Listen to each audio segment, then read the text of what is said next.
2 years later, however, in 1949, another alien is reported to have survived a saucer crash, and this being, known as EBE-1, was taken into custody and kept at a safe house. EBE-1 supposedly suffered from chronic health problems, which the doctors of the time were helpless to treat.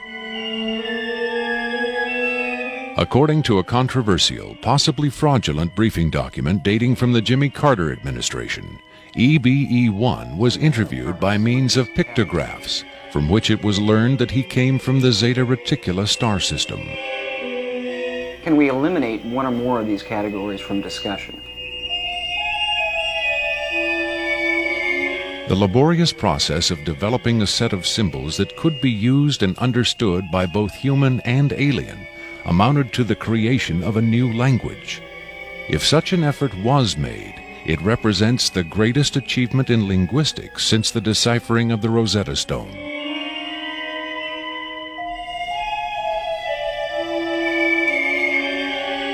That such an achievement would be kept secret illustrates the hysterical paranoia of the time as the Cold War intensified under the threat of nuclear annihilation.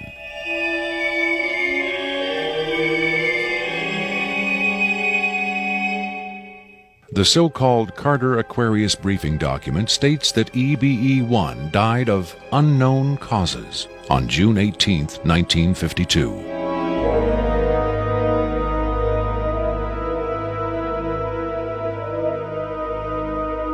Skeptics who doubt the authenticity of the Carter-Aquarius document find it unbelievable that highly advanced alien beings would allow one of their own to die under the primitive medical care of a species that had barely begun to conquer its own diseases.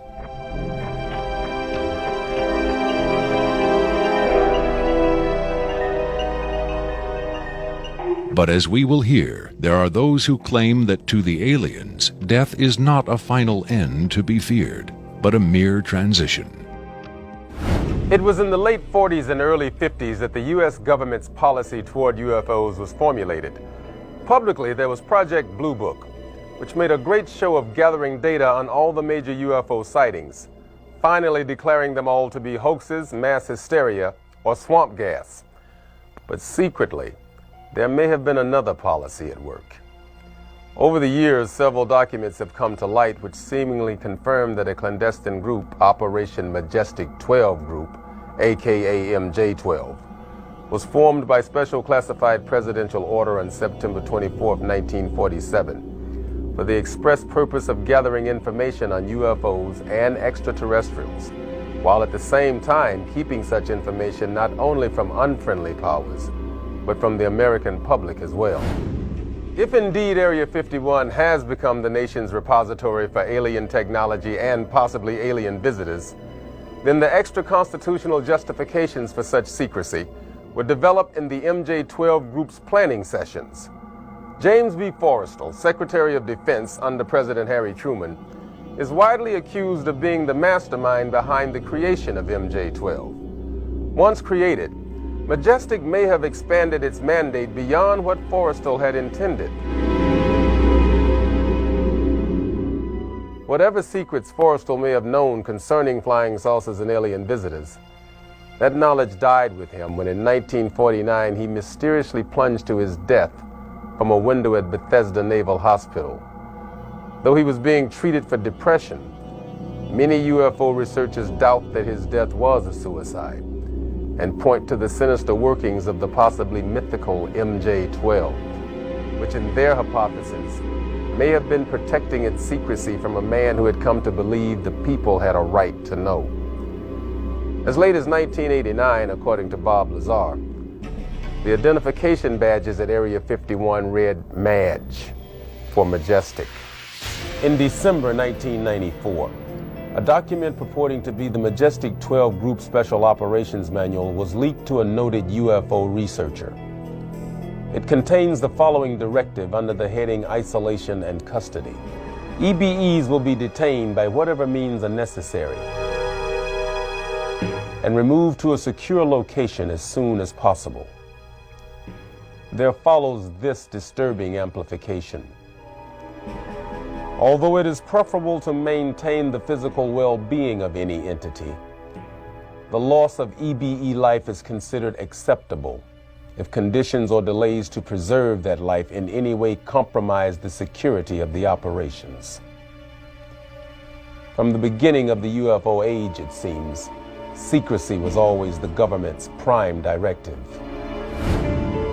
In 1988, another anonymous government source, codenamed Falcon, claimed that a second extraterrestrial biological entity, EBE-2, voluntarily became a guest of our government, allowing himself to be examined and interviewed. In this scenario, Area 51 became, for a time at least, a sort of extraterrestrial embassy, the setting for mankind's first attempt at diplomacy with beings from another world. Different sources disagree as to how communication was established.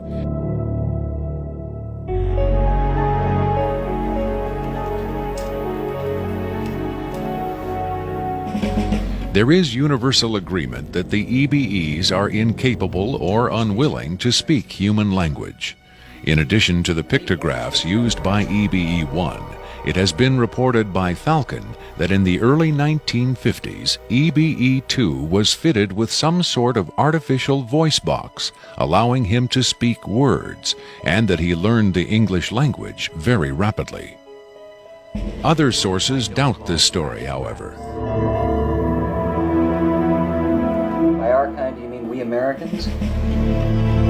What has been reported most persistently is that the aliens communicate via thought projection, or telepathy. They would have been tortured, made to give up their secrets, instead of questioned in this friendly manner. We cannot be forced to communicate. Has it been tried? Not by us. We speak to who's ever willing to listen. The idea of telepathic communication with alien beings carries with it the same doubts and controversy attached to telepathy itself.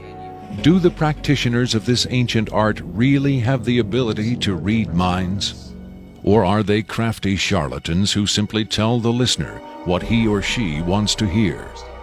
If the cynics are right, then the self-proclaimed telepaths recruited by the government in the 1950s were playing an astoundingly daring hoax by claiming to speak for the mute visitors from the stars.